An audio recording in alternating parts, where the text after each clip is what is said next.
अनंत कोटि दंडवत सतगुरु देव।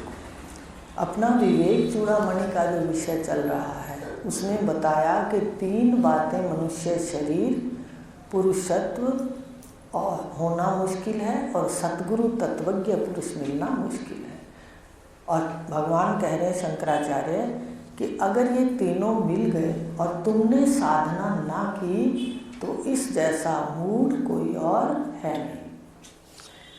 तो उसमें उन्होंने बताया कि जो शास्त्रों का अध्ययन है, ज्ञान है, ज्ञान में ही बैठा रहता है, ज्ञान का अध्यास विद्वान बन के ओढ़ लेता है।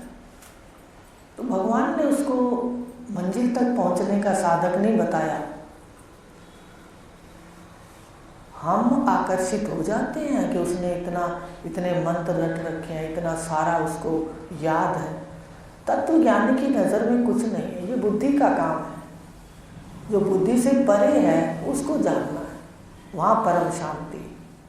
उसमें भी शांति नहीं कि मंत्र भूल ना जाए, मंत्र को याद करो, दोहराओ। तो कहा शास्त्रों का ज्ञान, व्याख्या और देवताओं का पूजन, नाना शुभ कर्म और देवताओं का भजना। बजते हैं, कहीं ढोल की बजती है, कहीं देखते हैं वही नाचते हैं भगत आनंद के अंदर। तो वो एक द्वैत के अंदर आनंद तो लेते हैं अपने परमात्मा से, पर सदा आनंद नहीं ले सकते। वो थोड़े समय जब तक वो साधना चलती है वो आनंद आता है। जब तक आप मंदिर में आरती करते हो, भगवान के सामने खड़े हो, आनंद है।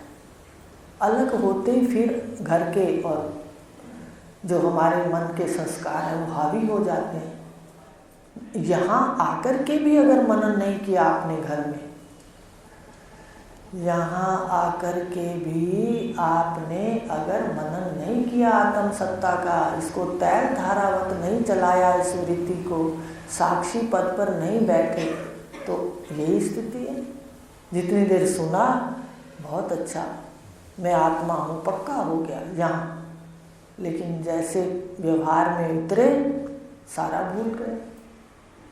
ये ध्यान रखना है। तो भगवान कह रहे हैं कि जितना भी कर्म है, बहिरंग साधन, कर्म, उपासना आदि, ये जब तक ब्रह्म और आत्मा की एकता का बोध नहीं होता तब तक 100 ब्रह्माओं के बीत जाने पर भी, अर्थात 100 कल्प में भी मुक्ति नहीं हो सकती। देखो, जब तक जीव, सारे जीव परमात्मा की ओर भाग रहे हैं, सभी, सारी सृष्टि तो भाग ही रही है, सारी सृष्टि दौड़ रही है। कहाँ लय होने जा रही है? सारी सृष्टि दौड़ रही है। चंद्रमा तेजी से दौड़ रहा है, सूर्य तेजी से दौड़ रहा है, पृथ्वी तेजी से दौड़ रही है। अश्वत्थ वृक्ष कहा भगवान ने 15वें अध्याय में कि दौड़ रहा है, काल से बंधा हुआ ये दौड़ रहा है। और दौड़ते दौड़ते किसकी ओर जा रहा है? अपने मूल की ओर, लय होने जा रहा है। ऐसे ही उन्होंने कहा कि ये जो ब्रह्मा जी हैं, ब्रह्मा जी की आयु है, भगवान ने कहा है गीता में, अनेक युग होते हैं ब्रह्मा के दिन एक में, ऐसे ही अनेक युग होते हैं ब्रह्मा की एक रात में। कहा अनेक युग होते हैं ब्रह्मा के एक दिन में, ऐसे ही जाने जनैया दिन रात में। अनेक युग होते हैं, और एक दिन और एक रात, अनेक युग होते हैं एक दिन में और एक रात में। आपके दिन रात में क्या है? 24 घंटे। ब्रह्मा जी के दिन और रात मिला के अनेक युग, अनेक युग एक दिन में। और 100 साल की ब्रह्मा जी की आयु मानी, कितने हो गए? कहते इतने ब्रह्मा, एक ब्रह्मा की इतनी आयु है, और 100 ब्रह्मा मिलके भी अगर आ जाए इकट्ठे, तो भी बिना आत्मा और ब्रह्म के ज्ञान को जाने बिना जीव दुखों से बच नहीं सकता, संसारी दुखों से बच नहीं सकता। परिवार इसका है नहीं, संसार इसका है नहीं, शरीर इसका है नहीं, पर उसके दुखों से ग्रस्त है अज्ञान के कारण। अज्ञान मिटना ही मुश्किल है, बड़ा दम लग जाता है। अज्ञान को सिर्फ एक अज्ञान भाव बनाया है, और जो अब्रह्म भाव गुरुदेव दे रहे हैं, इस स्वरूप को दिखा के, सत्य ज्ञान को दे करके उससे काटना है। मैं ही सच्चिदानंद हूँ, सत्ता आत्मा की है, शरीर में भी मैं की सत्ता है, मेरी नहीं कहना। मेरी कहते क्या बन जाता है, मैं से मेरा अलग, मेरा प्रकृति और मैं कहा करूँ, मैं से भिन्न। ये मैं की सत्ता से शरीर चल रहा है। शरीर का एक भाग्य है, चिंता किस बात की, कर्म करो, नए कर्म में आप अपना भाग्य बदल सकते हो, अच्छा भाग्य कर सकते हो। तो कहा ये जो ब्रह्मा जी भी 100 जन्म ले लें और 100 ब्रह्मा जी बदल जाएं, 100 साल बीत कर, तो भी इस ज्ञान के बिना तुम शांति को नहीं प्राप्त कर सकते। तो इसलिए ये बात कही, धन से अमृत की आशा नहीं है। धन से कोई कहे, धन के पीछे ऐसे अज्ञान में जीव पड़ा रहता है कि धन ना खाता है ना खर्चता है। दौलतमंद कहते हैं, वो बड़ा दौलतमंद है। तो दौलतमंद कोई ऐसे कह दे तो मंद बुद्धि है तो कोई अच्छा मानता है, पर मंद दौलतमंद माने दौलत है तो सही, पर वो उसको क्या है, प्रयोग करने के अंदर बुद्धि उसकी मंद है। दूसरा है दौलत बंद, वो क्या करता है, आया दौलत और बंद, चाहे वो घर की तिजोरी में चाहे बैंक के खातों में। इसलिए बता रहे हैं कि हम क्या है, थोड़ा सा लॉकर की चाबियां खोलते, कुछ अपने लिए भी खर्चे। दौलत बंद। तीसरा जो है वो दौलत वंड, समझ रहे हो, अपने स्वयं भी उसका प्रयोग है धर्म के लिए, अर्थ के लिए, सबके, धर्म के लिए, अर्थ मोक्ष के लिए, अपने परिवारों के लिए, समाज में भी हमारा लेन देन होता है, वो सारा धन को बड़ी अच्छी तरह उसका उपयोग करता है। तो ये कहा कि चाहे धन भी कितना किसके पास हो, पर आत्मा का ज्ञान नहीं मिलता। इस गुरु की ऐसी महानता होती है, वो सिर्फ आपका मन देखते हैं, ये सहज में होती है। जो तत्वज्ञ पुरुष होते हैं उनकी सहज स्थिति होती है, मन को देखते हैं अधिकारी को, और ज्ञान तत्वज्ञ देते हैं। पैसे वाला कोई कितना ही हो, उनको पैसे से कोई लेन देन नहीं है, और पैसे वाले को वो ज्ञान इसलिए नहीं देते कि उसके पास पैसा है। अगर उसका मन सुंदर है तो और भी अच्छी बात हो गई ना, कि धन का भी उपयोग अच्छा होगा और उसके मन में भी ज्ञान जाएगा। तो इस प्रकार उन्होंने कह दिया कि कोई ज़्यादा धन पाकर सोचे कि हमें ज्ञान मिल जाएगा, ये बात भी भूल है। धन से भी ये विद्या नहीं मिलती, मुक्ति नहीं मिलती। यह श्रुति मुक्ति का हेतु कर्म नहीं, यह बात स्पष्ट करती है। अभी सुबह भी विषय चला था वहाँ बैठे हुए कि कर्म से कोई सिद्धांत मानता है कि जितने ऊंचे कर्म करेंगे वहाँ कर्म से मुक्ति है, और नीचे के निम्न भावों से कर्म करेंगे तो नीचे जन्म है। तो ये जन्म वाली बात तो सही है, पर मुक्ति कर्म से नहीं। कर्म जब भी करोगे अच्छे करने जाओगे, और साथ में विपरीत कर्म अपने आप हो जाएंगे। और अच्छे बुरे कर्म चलते रहे तो देह मिलती रहेगी, देह मिलती रहे तो फिर आगे गड़बड़ होती रहेगी। गुरु ना मिले तो और पछाड़े खा कर करके भगवान ने कहा मैं उसको नरक में ले जाता हूँ। पढ़ो गीता को अच्छी तरह, कि ज्ञान नहीं है तमोगुण प्रधान हो जाता है, और तमोगुण प्रधान हो गया तो निम्न कोटि का जन्म हो, चले गए निम्न कोटि। लेकिन अगर सतोगुण प्रधान कर दिया गुरुदेव ने, अब जो ज्ञान सुनते हैं सतोगुण प्रधान हो जाता है उनका।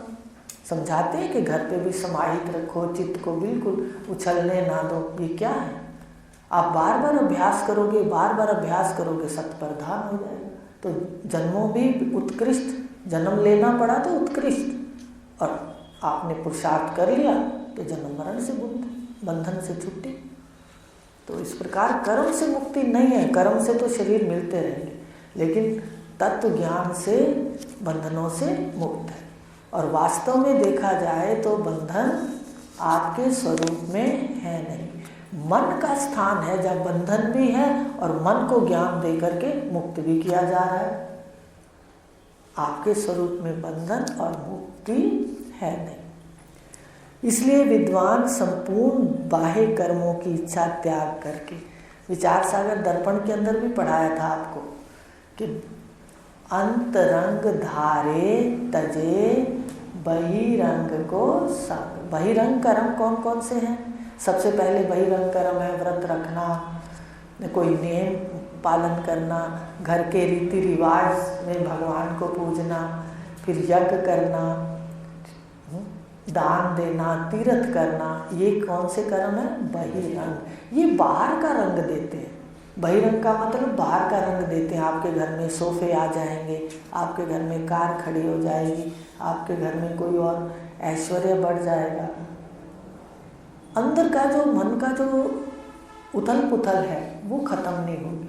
मन का जो जिसको कहते हैं कालापन है, मलिनपना है, वो खत्म नहीं होगा। बहिरंग आ गई समझ? बहिरंग साधन तजे। जब तत्व ज्ञान में आ जाए तो बहिरंग साधन तज देवे। आपको बता दिया तजे कैसे?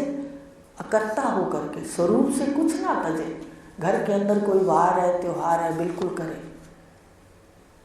जो भी वर्ण धर्म के कर्म है वो करे। कर्तापन त्यागना है, स्वरूप से कुछ नहीं त्यागना। घर त्यागोगे तो घर चाहिए आगे, चाहे वो आश्रम हो। कपड़े त्यागोगे तो पीले कपड़े चाहिए, चाहे वो कहीं भी जाओ सफ़ेद कपड़ा चाहिए। और अगर यहाँ से भोजन आदि व्यंजन त्यागोगे तो सादा भोजन भी चाहिए। चाहे फल खाओ, कंदमूल खाओ, कुछ खाओ, चाहिए तो सही। उसका रूप बदल गया तो ये मायने नहीं रखता है। तत्व ज्ञान की विद्या में ये मायने रखता है, अगर तू आ गया है तो बहिरंग साधनों को अकर्ता भाव से उसका कर्तापन छोड़ दे और ज्ञान में करना है तो क्या कर? कर्म श्रेष्ठ कर्म है, उससे आगे श्रवण, मनन और निधिध्यासन। अब ये कर्म करना। तो कहा भगवान ने कि सब बाह्य भोगों की इच्छा त्याग कर संत शिरोमणि गुरुदेव के, देखो भगवान शंकराचार्य जी ने भी गुरु को कैसे कैसे शब्द दिए। उपनिषद में भी आया है परम ऋषि भ्यो नमः, परम ऋषि भ्यो नमः। 2 बार इकट्ठे कह दिया, एक बार नमस्कार के साथ, दोबारा फिर कह दिया परम ऋषि भ्यो नमः, परम ऋषि भ्यो नमः। ये कह रहे संत शिरोमणि। देखो संतों में शिरोमणि, आश्रम गुरु का कोई बाध्य नहीं है। भगवान कृष्ण अर्जुन के गुरु हुए तो जो सुखदेव जी हैं वो भी गृहस्थी वाले, वो वेदव्यास जी। भगवान कृष्ण के युग में द्वापर में विश्व गुरु वेदव्यास जी हैं। भगवान कृष्ण विश्व गुरु नहीं है, वो तो एक के गुरु है। विश्व गुरु कौन है वहाँ? वेदव्यास जी। बताओ गृहस्थी है। गार्गी देखो, मैत्रेयी देखो, राजा जनक देखो, सुलभा रानी, राजा प्रवाहन, राजा ही राजा, राजा ही राजा। देखो भगवान राम ने भगवान वशिष्ठ से ज्ञान लिया और त्रेता में भगवान वशिष्ठ जगत गुरु थे और कलयुग में जगत गुरु शंकराचार्य। तो देखो कैसे हम ध्यान दें कि श्रेष्ठ जो अब बात थी अब वो श्रवण करो। श्रवण मनन और सुन सुन कर ही हम बंधे हैं। बंधन कुछ और नहीं है, कोई आकर के हमारे को रस्सी से बांध के बैठा है, ये बंधन नहीं है। बंधन है सुन सुन के। जैसे होश आया शरीर में, माता पिता ने नाम बुलाया, नाम नाम नाम, बुलाते गए बुलाते गए बुलाते गए। तो ये सारे बंधन कौन से रास्ते से हमारे हृदय में गए? कानों के रास्ते से। बंधन बाहर वालों ने सिर्फ माने, कहे, कोई दिए नहीं, रस्सियां नहीं भेजी। और मेरा बेटा मेरी बेटी, अब देखो ये बंधन चले गए मन के अंदर। उसके बाद वो मेरे अनुकूल, ये अंदर चले गए, इससे मैं बंध गया कि राग है। वो मेरे प्रतिकूल, इससे भी मन बंध गया कि द्वेष है। तो ये बंधन सुन सुन के गए। अब गुरुदेव जी वही बंधन और वो सर्प बन के हमारे हृदय को काटने लगे। ये संसार के बंधन गए कानों से। अब गुरुदेव क्या कर रहे हैं, उसको कानों के माध्यम से जिस रास्ते से बंधन अंदर गए थे उसी रास्ते से बाहर निकाल रहे हैं। तो इस प्रकार ये जो श्रवण है इसका महत्व है। बंधन वास्तव में आपके स्वरूप पर नहीं है, बंधन केवल मान्यता है। आपने माना है, आपने माना है कि मैं ये नाम का पुरुष हूँ। आपने अपने शरीर को माना है कि मैं स्त्री हूँ, पुरुष हूँ। आपने अपने रूप को माना है कि ये मेरा रूप है, स्त्री का, पुरुष। ये तो पंचभूत का पुतला है। अगर पांच भूत अलग अलग कर देते हैं तो ये है ही नहीं इसका रूप। पांच भूत अलग अलग कर देते हैं। कैसे करते हैं? हम सब करते हैं। जब मुर्दा ले जाते हैं तो पांच भूत अपने अपने भूतों में लय हो जाते हैं। पर इसके पास गुरु की दी हुई दृष्टि नहीं है, तीसरा नेत्र नहीं है, तो ये भोला भक्त सब कुछ देखते हुए भी नहीं देखता, देखते हुए भी अंधा है ये बात सत्य। तो कहा कि ये जो श्रवण है, मनन है, निधिध्यासन है, ये इसी से मुक्ति है, क्योंकि बंधन वास्तव में है नहीं। संकल्पों के बंधन है। अब गुरुदेव सुना सुना के बंधन काट रहे, तो श्रवण से कटेगा। तुम नित्य शुद्ध बुद्ध मुक्त आत्मा हो, तुम्हारा किसी के साथ कोई वास्तविक संबंध नहीं। संत शिरोमणि ये देंगे, गुरुदेव की शरण जाकर उपदेश किए हुए विषय में समाहित होकर के। देखो, उपदेश तो मिला, और आप अगर घर पे चुपचाप ना रहे, ज्ञान का मनन ना किया, समाहित ना रहे, जो सुबह भी बता रहे थे कि घर में भी जाकर वैसे ही उठना बैठना हो, वैसे ही संयम से बोलना हो, वैसे ही संयम से खाना रहना हो, तो आपका साधक एक दिन प्रखर हो जाएगा। साधक को मरने ना दो। साधक अगर मर गया, अगर घर में छुट्टियां कर ली, तो साधक मरना शुरू हो जाएगा। आप करके देख लो, आपको खुद अनुभव होगा। पर बता रहे हैं कि गलती ना कर दो, मनुष्य शरीर दुर्लभ है, भगवान कह रहे हैं शंकराचार्य। तो संत शिरोमणि महाराज सतगुरुदेव का उपदेश सुन करके समाहित हो करके मुक्ति के लिए प्रयत्न करो, ये भगवान कह रहे हैं। निरंतर सत्य वस्तु आत्मा के दर्शन में स्थित रहे। निरंतर कहा, निरंतर निरंतर निरंतर, बिना ना छोड़े हुए, रोज करे, सतत अभ्यास करे। गीता के अंदर आया है, श्रद्धावान लभते ज्ञानम, पर आगे शर्त बता दी, तत्पर संयत इंद्रिय, कि वो रोज तत्पर रहता है, रोज तत्पर रहता है, और इंद्रियों पर संयम करता है, निरीक्षण करके। साधक सतत भी ना रहे, पता ही नहीं चलेगा ज्ञान का कि क्या ज्ञान है, मुझे क्या करना है, और इसका साधक थोड़े समय में मर जाएगा। साधक को भी जिंदा रखने के लिए सिद्ध अवस्था की तो दूर बात है, सतत अभ्यास, भगवान कह रहे हैं तत्पर संयत इंद्रिय, इंद्रिय का निरीक्षण और तत्पर है। तो हमें ये ध्यान देना है कि रोज सतत अभ्यास होना चाहिए, रोज। लेकिन कई बार आश्चर्य होता है कि भाई अभी इसका मतलब इतना समय आते भी अभी पक्का नहीं है कि ये सत्य है। जहाँ बैठे हैं वो सत्य भासता तो है, पर सत्य के लक्षणों से रहित है। भासता तो है, भासता तो इतना तकड़ा है, माया इतनी प्रबल है कि एकदम सच्चा दिखाती है कि कोई बात नहीं, सुन लेंगे दीदी का ज्ञान, क्या करें अब व्यवहार में। अरे बुखार पतिदेव को है, तेरी छुट्टी क्यों है बता। बुखार पोते को है, तेरी छुट्टी किस लिए है तू बता, तेरे को क्या है। बात समझ रहे? अगर आपका भी शरीर कहीं ऐसा निढाल है कि हम बिल्कुल ही नहीं पहुंच सकते, फिर तो देखो सबके शरीर के धर्म, नहीं तो शरीर क्या ये आगे जवान होगा, ये तो लय होने जाए। इसको थोड़ा सा परे रख के, ये आत्मा के नाते प्यारा है, आत्मा के नाते शरीर प्यारे हैं, उसके लिए लगाएं। तो साधक भी अगर साधक भी, आने वाला भी जो बैठा है, सजग कर रहे हैं कि अगर वो बैठ गया कोई ना कोई बहाना लेकर के, तो वो उसके बाद क्या है, इसका साधक मरने लगेगा। आप करके देख लेना। तो ये कहा भगवान ने कि सतत निरंतर सत्य वस्तु आत्मा के दर्शन में स्थित रहता हुआ योग आरूढ़ होकर संसार समुद्र में डूबे हुए अपने आत्मा का आप ही उद्धार करें। संसार सागर में हम खुद डूबे हुए, फिर अपनी आत्मा का उद्धार मनन चिंतन से करें। पर श्रवण के बिना ये संभव नहीं। श्रवण के बाद मनन है, इसलिए श्रवण सदा रहे। मन है या नहीं है, श्रवण करना चाहिए। थके हुए हैं तो भी 1 घंटे में बैठ जाओ। कई बार ऐसे होता है, रात को जैसे अभी भंडारे भी होते हैं, तो एक बार मन हल्का सा थकावट देखता है, फिर कहते हैं बाद में आकर के लेट जाओ। सत्संग की छुट्टी क्यों? पर जो साधक चिंतन नहीं करते, वो सारा काम कर लेते हैं, घर में खा भी लेते हैं 3-3 4-4 टाइम। उसके बाद कहते क्या करें दीदी, तबीयत खराब थी। पहले कहती थी, मैंने पूछा भाई तबीयत में क्या खराब था तेरा, फिर नहीं बोले।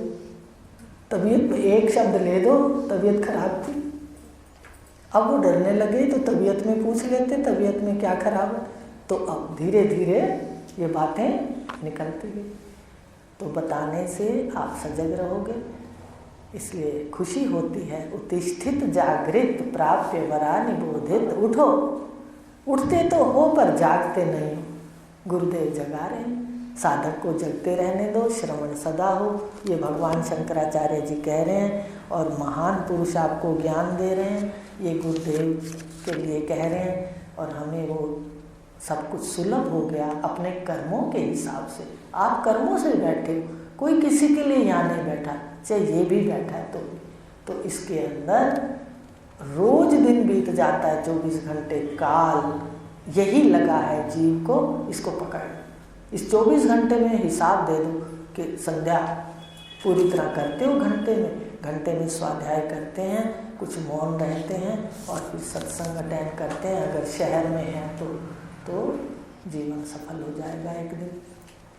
साधना थोड़ी सी भी बढ़ती है तो अज्ञान को, झूठ को जल्दी मिटाना शुरू कर देती है। साधना के लक्षण, साधना थोड़ी भी बढ़ने लगती है ना, जिसको कहते हैं चौथा हिस्सा भी बढ़ने लग जाए, और जब आधी जीवन के अंदर व्यवहार और आधा परमार्थ रह जाता है, उस वक्त तो बड़ी तेजी से ये व्यवहार को दबा देती है।